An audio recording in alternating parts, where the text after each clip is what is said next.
Hello बच्चों, कैसे हैं आप सब लोग। मैं Salman Mahajan and I welcome you all on this incredible platform of Physics Wallah. तो चलिए बेटा स्टार्ट करते हैं। आज के जैसा हमने आपको लास्ट संडे प्रॉमिस किया था, आज हम स्टडी करेंगे केवीपीवाई के previous year questions atomic structure के।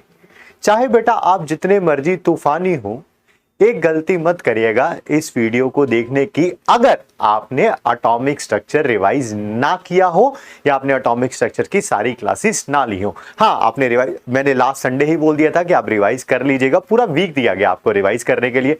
रिवाइज किया हुआ है। The class is gonna be A cake walk.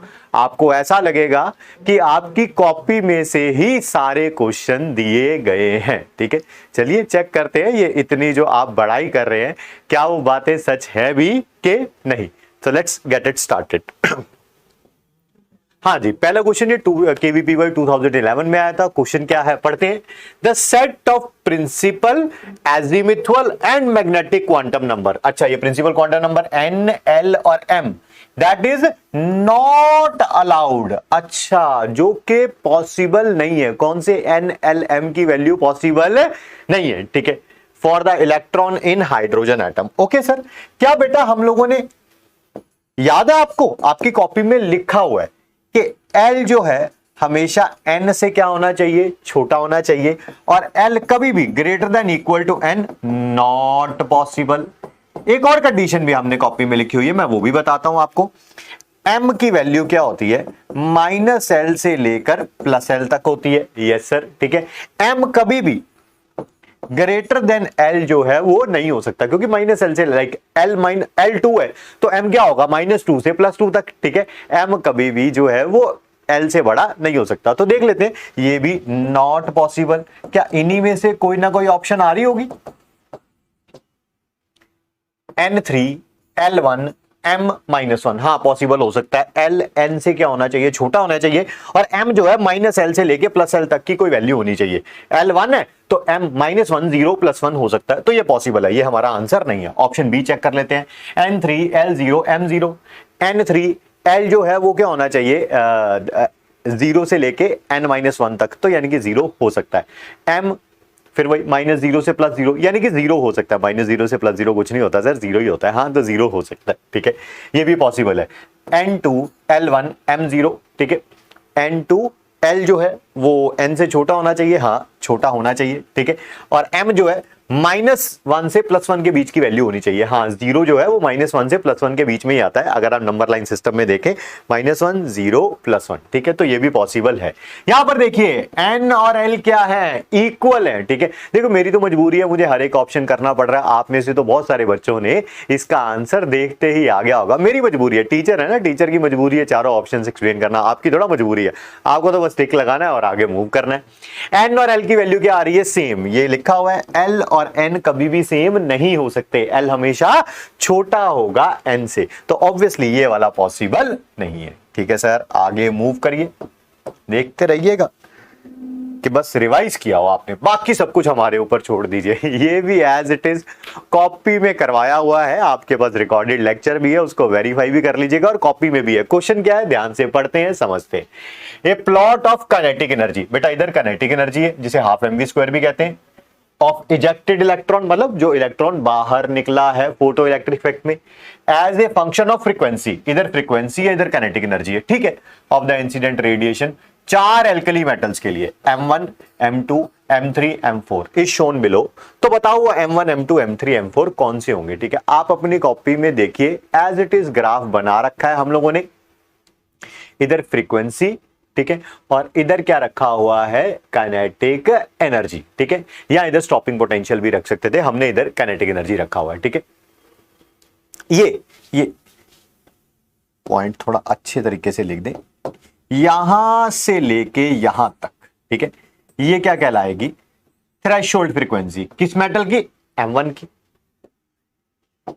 यहां से लेके यहां तक ये क्या कहलाएगी, थ्रेशोल्ड फ्रीक्वेंसी, यहां से लेके यहां तक थ्रेशोल्ड फ्रीक्वेंसी किसकी, M2 मेटल की।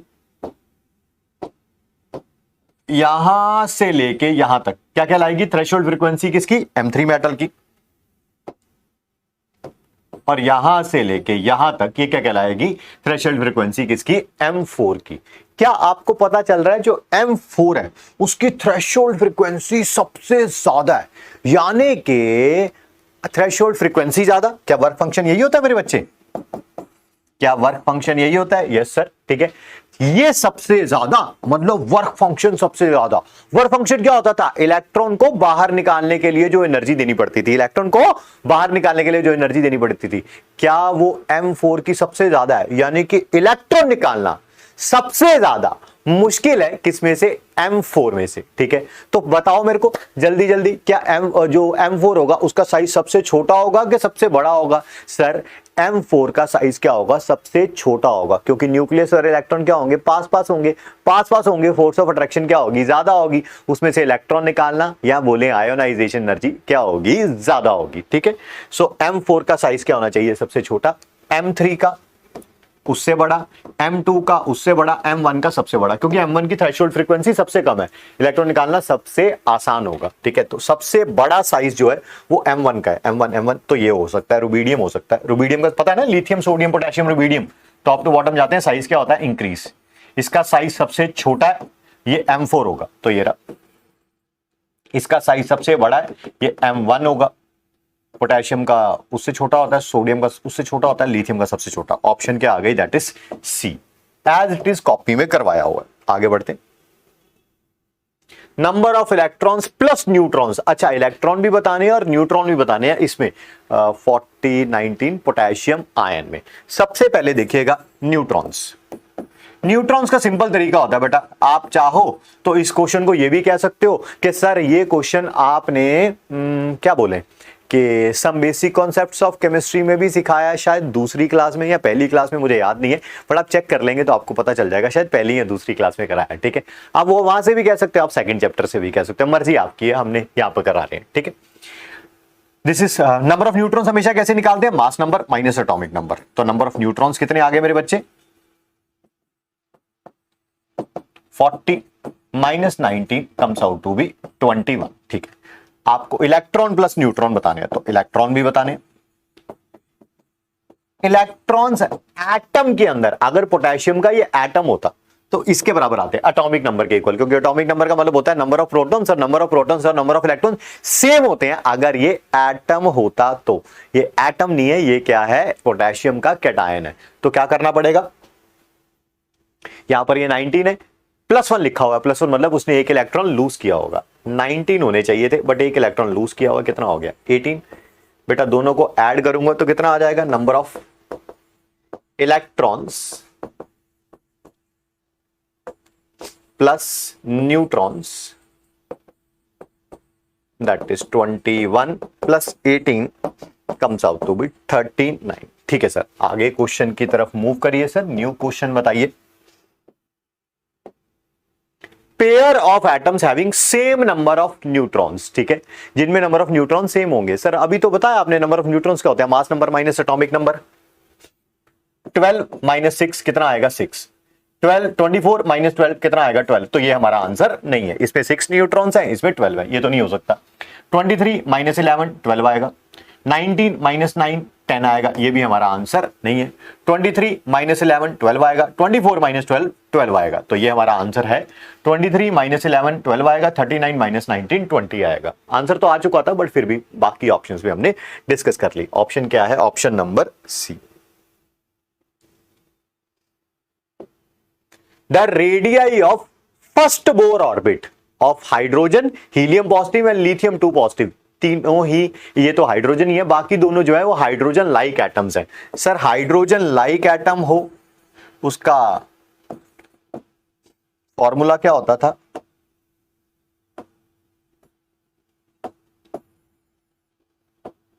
रेडियस ऑफ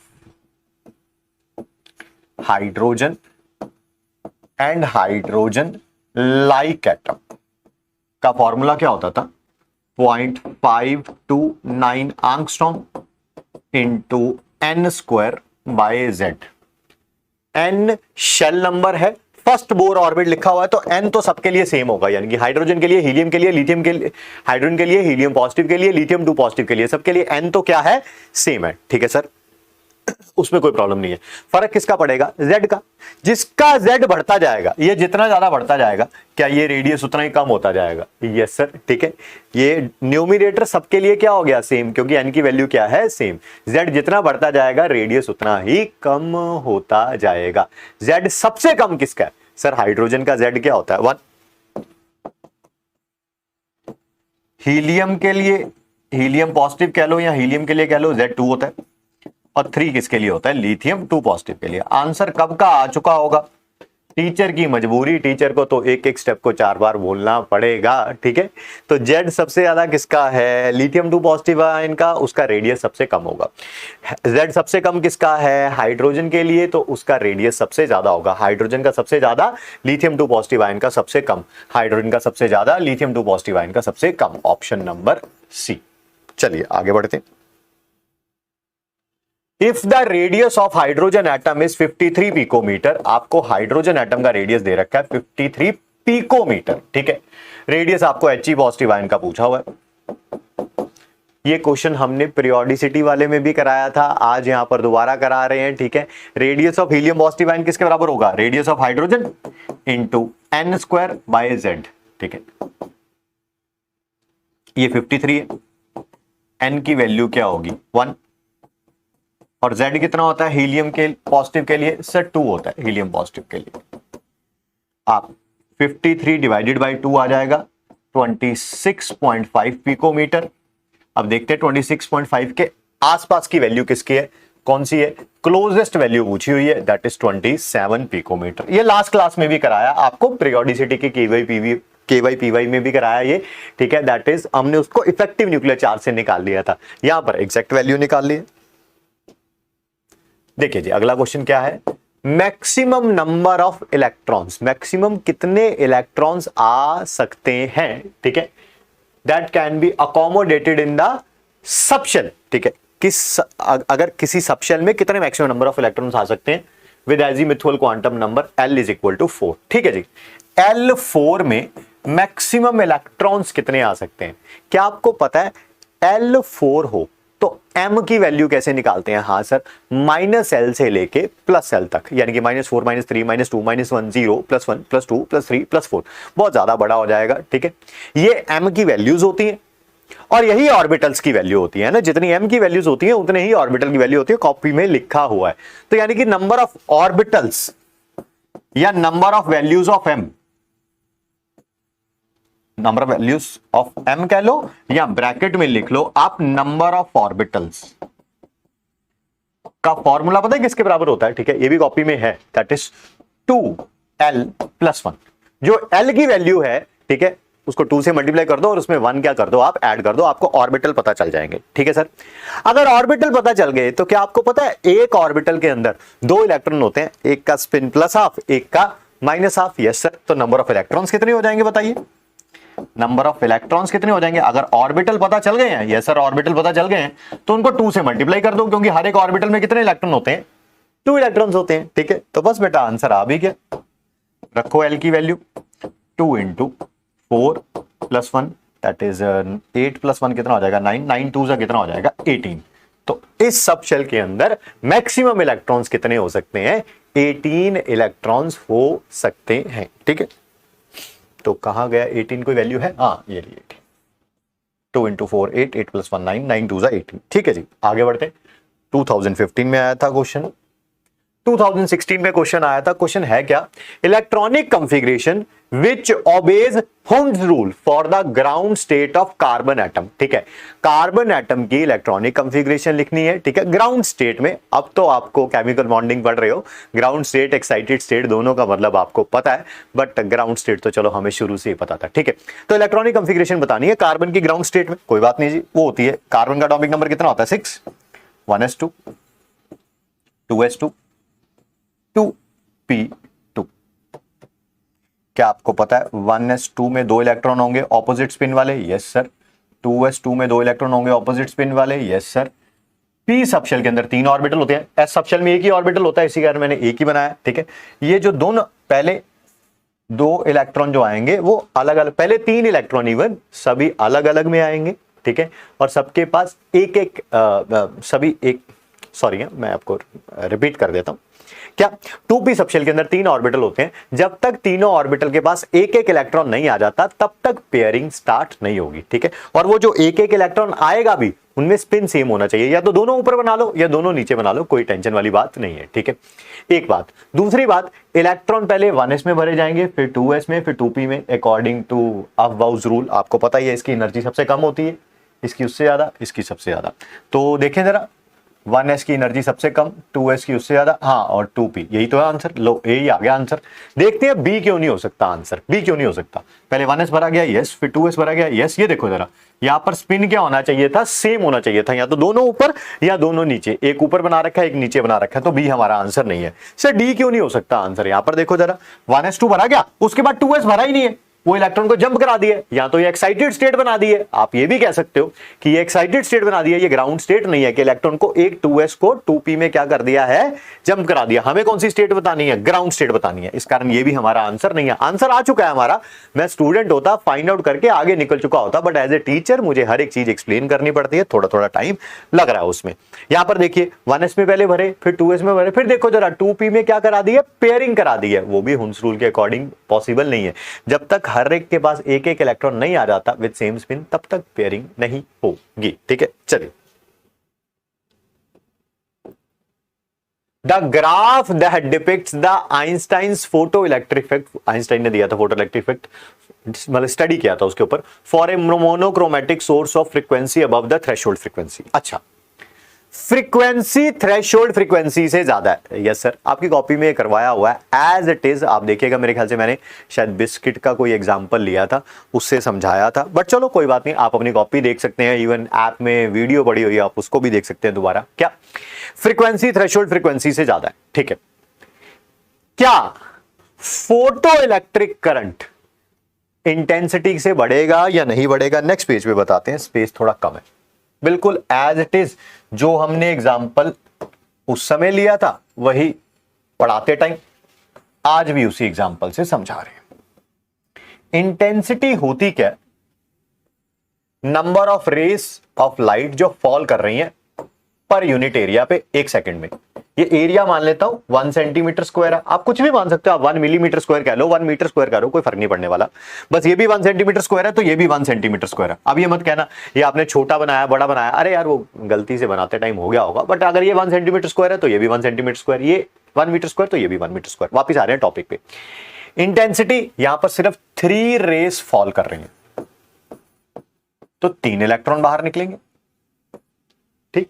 यहां पर अगर हमने इंटेंसिटी बढ़ा दी, ये मेटल है, मेटल के तीनों इलेक्ट्रॉन्स इस एनर्जी को एब्जॉर्ब करके बाहर आ रहे हैं, ठीक है।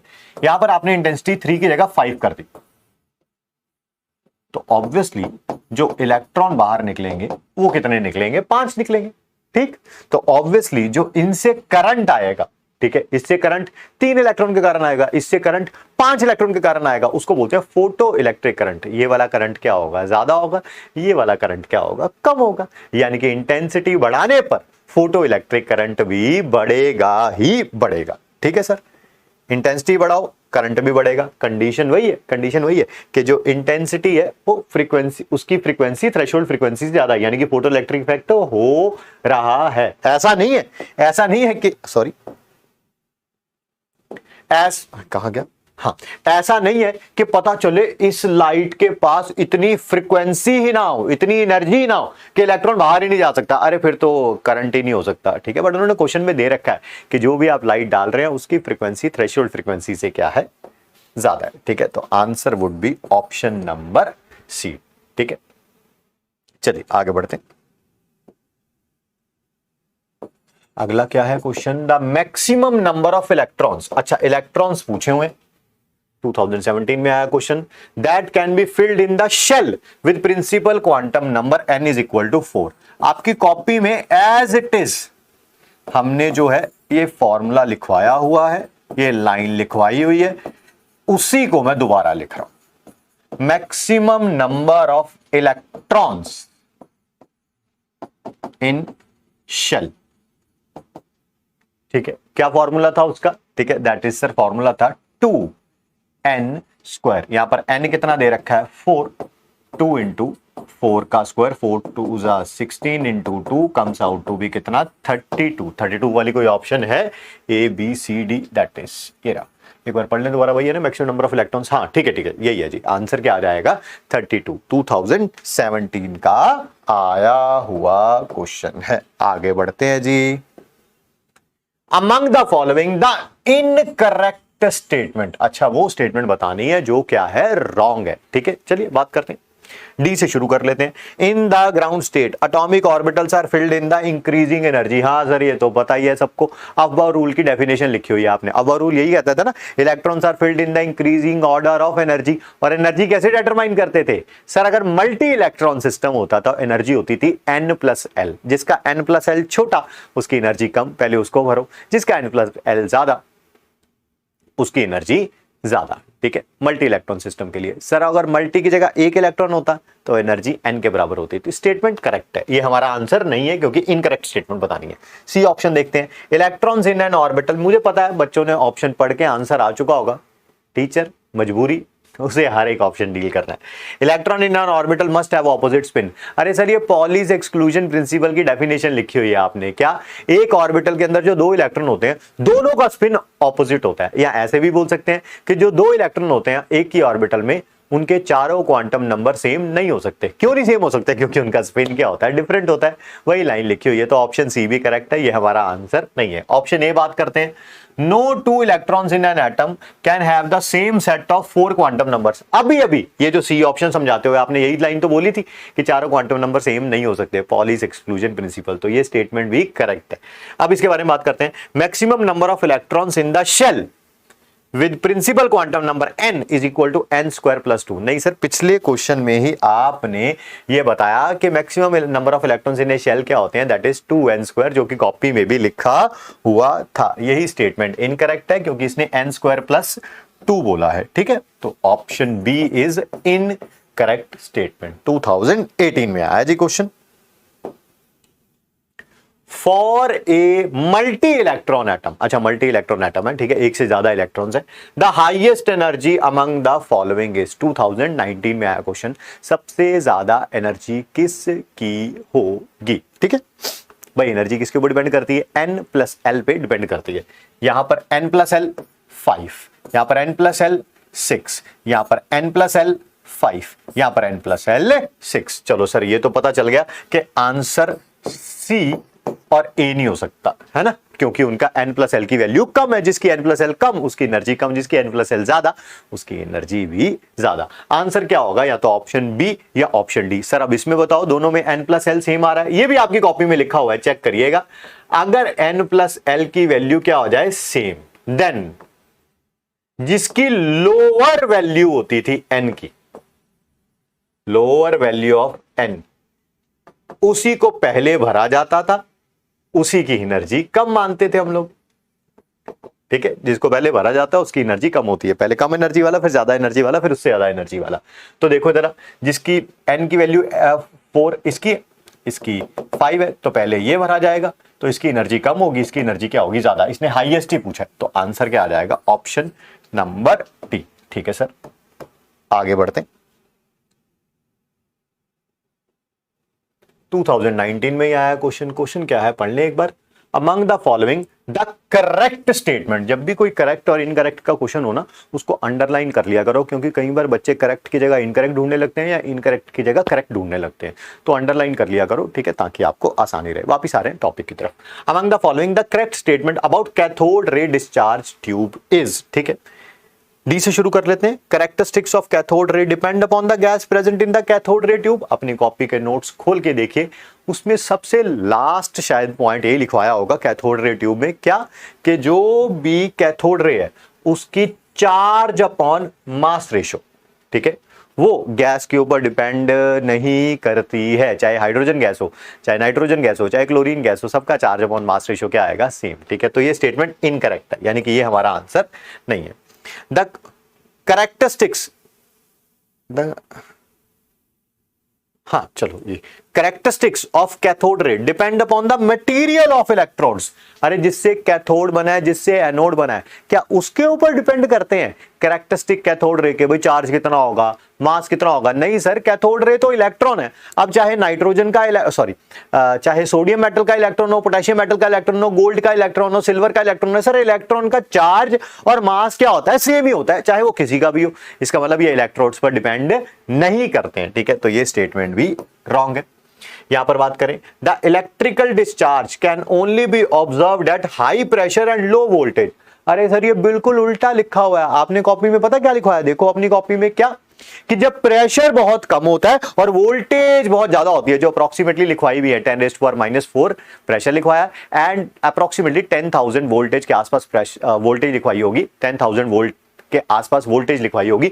वहां पर लिखवाया होगा कि डिस्चार्ज होना शुरू होगा, मेटल में से इलेक्ट्रॉन निकल के गैस को भी आयोनाइज करके पीछे जाके स्ट्राइक करेंगे, एनोड के पीछे जाके स्ट्राइक करेंगे, ठीक है? तो डिस्चार्ज जब ऑब्जर्व कहां पे होता है? लो प्रेशर पे और हाई वोल्टेज पे। ये तो उल्टा लिखा हुआ है sir, high pressure and low voltage लिखा हुआ है, ये भी आंसर नहीं है। In the absence of external electric और मैग्नेटिक फील्ड, अगर आपने बाहर से कोई और कैथोड रे ट्यूब में बैटरी तो लगी हुई है, बट उस कैथोड रे ट्यूब के आसपास आपने ना कोई इलेक्ट्रिक फील्ड लगाई है, ना ही कोई मैग्नेटिक फील्ड लगाई है, तो क्या कैथोड रे ट्रैवल करती थी स्ट्रेट लाइन में? हाँ सर, आपने ये शायद मेरे ख्याल से प्रॉपर्टीज ऑफ कैथोड रे में पहला पॉइंट यही लिखवाया होगा कि cathode ray travel in straight line, क्योंकि वो रास्ते में जो भी चीज पड़ती थी उसकी शेडो कास्ट करती थी। तो option number B is correct. 2019 में आया जी क्वेश्चन। 2020 का क्वेश्चन क्या है जी? Correct set of quantum numbers for the unpaired electron of copper atom. आप देख रहे होंगे क्वांटम नंबर में से बहुत आसान आसान क्वेश्चन पूछे गए हैं, ठीक है? और सारे कॉपी में थे आपके, ऐसा कुछ नहीं है कि अभी कुछ पढ़ाया जा रहा है। बात कर लेते हैं यार। Correct set of quantum numbers for the unpaired electron of copper atom. अपनी कॉपी में देखेंगे लास्ट क्लास में एटॉमिक स्ट्रक्चर में मैंने दो एक्सेप्शनल केस कराए हैं इलेक्ट्रॉनिक कंफिगरेशन के, एक तो क्रोमियम और एक कॉपर। क्या कॉपर की इलेक्ट्रॉनिक कंफिगरेशन यही लिखी हुई है? 1s2 2s2 2p6 3s2 3p6। होना चाहिए था 4s2 3d9, बट होता क्या? 4s1 3d10। कॉपी में ये वाले पोर्शन को ऐसा भी लिखा हो सकता है कि पहले आर्गन लिख दो, क्योंकि 18 तक के लिए आर्गन, 4s1 और 3d10। क्या पूछा है? जो अनपेयर्ड इलेक्ट्रॉन है, अनपेयर्ड समझ गए ना, यानी कि जिस ऑर्बिटल में एक इलेक्ट्रॉन है, उसके लिए पूछा हुआ है। क्या यही है वो एक इलेक्ट्रॉन?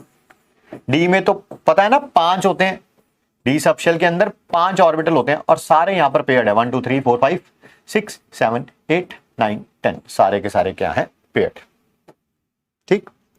4s1, ठीक है। चलिए 4s1 के लिए तो बताइए जी n कितना होगा यहां पर? सर n होगा इसके लिए 4, ये n होता है सर। l कितना होगा सर? ये तो आपने बोला था कि टैटू बनवा लो कि s के लिए l की वैल्यू 0, p के लिए 1, 2 के लिए d, 3 के लिए f। यहां पर क्या है? s है, तो l कितना होगा? 0। सर m कितना होगा? सर m होता था -l से लेके +l तक, -0 से +0। अच्छा सर 0, क्योंकि -0 नाम की तो कोई चीज ही नहीं होती, 0 होगा। और s क्या होगा बेटा? यहाँ तो वो +½ हो सकता है या -½ हो सकता है, वो कोई नहीं बता सकता कि +½ होगा या -½ होगा। इतना पता है कि या +½ होगा या -½ होगा। तो देख लेते हैं ऐसी कोई ऑप्शन है? n4 l0 m0 s+½ ये रहा, that is option number C. 2020 में लास्ट ईयर ही आया जी क्वेश्चन, 2020 में ही न्यूमेरिकल भी आया हुआ है। क्वेश्चन पढ़ लेते हैं आराम से।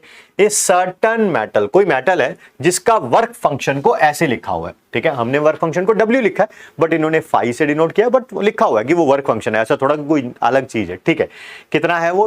2 इलेक्ट्रॉन वोल्ट। यानी कि किसी भी मेटल में से अगर आपको इलेक्ट्रॉन बाहर निकालना है, तो जो भी उसके ऊपर लाइट डाल रहे हो ना, उसकी मिनिमम एनर्जी 2 इलेक्ट्रॉन वोल्ट होनी चाहिए। 2 से ज्यादा हो सकती है जो भी लाइट आप उस मेटल के ऊपर डाल रहे हो, बट 2 से कम होगी तो इलेक्ट्रॉन ही बाहर नहीं निकलेगा, ठीक है सर। ये तो बात पता है, तो वर्क फंक्शन की डेफिनेशन आपने रिपीट कर दी। आगे बढ़िए।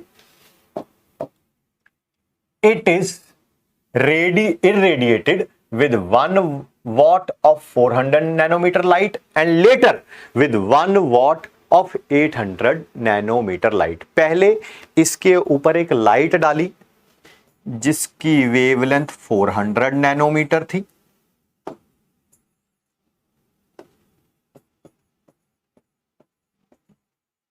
फिर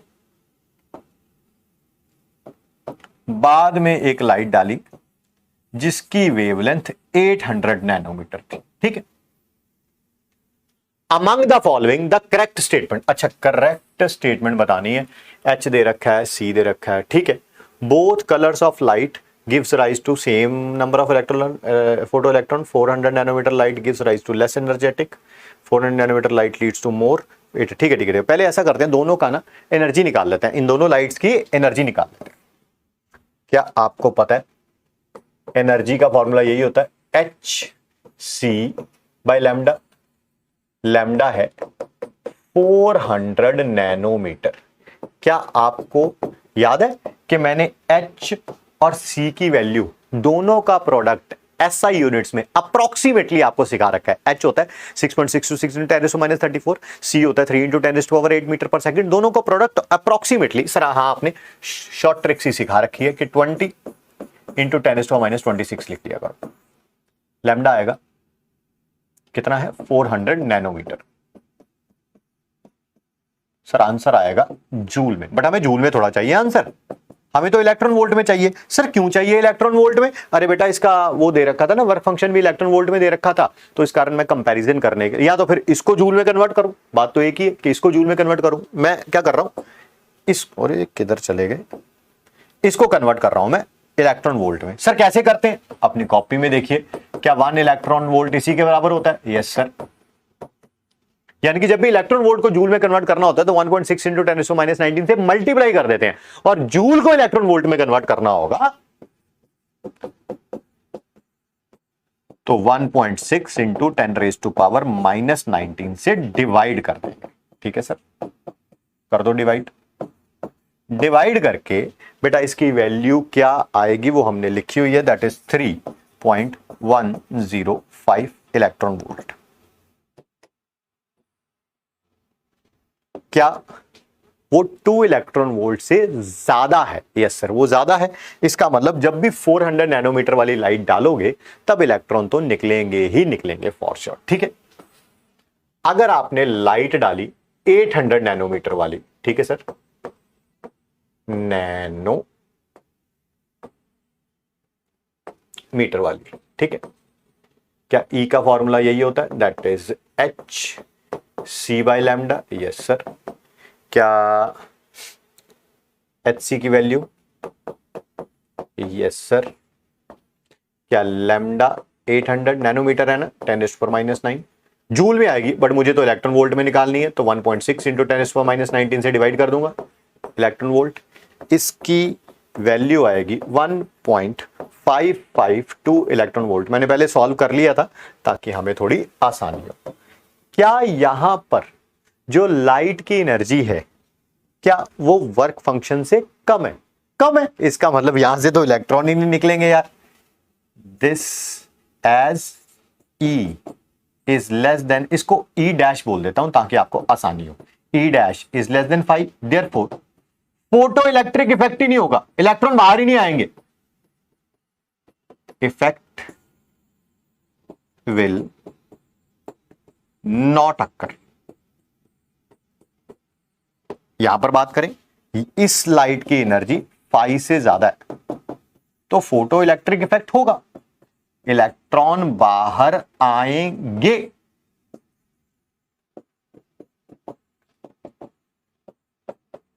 तो 400 नैनोमीटर वाली से बेटा इलेक्ट्रॉन बाहर आएंगे, 800 नैनोमीटर वाली से तो इलेक्ट्रॉन ही बाहर नहीं आएंगे। तो इससे क्या आंसर यही हो गया, 400 nanometre light leads to more photo electrons. अरे मोर क्या मतलब, यहां से तो इलेक्ट्रॉन आएंगे, 800 नैनोमीटर वाली से तो इलेक्ट्रॉन ही नहीं आएंगे। तो ये तो बात सच हो ही नहीं सकती, ये भी सच नहीं हो सकती और ये भी नहीं हो सकती। ठीक है, तो आंसर क्या होगा, ऑप्शन नंबर सी। ठीक है,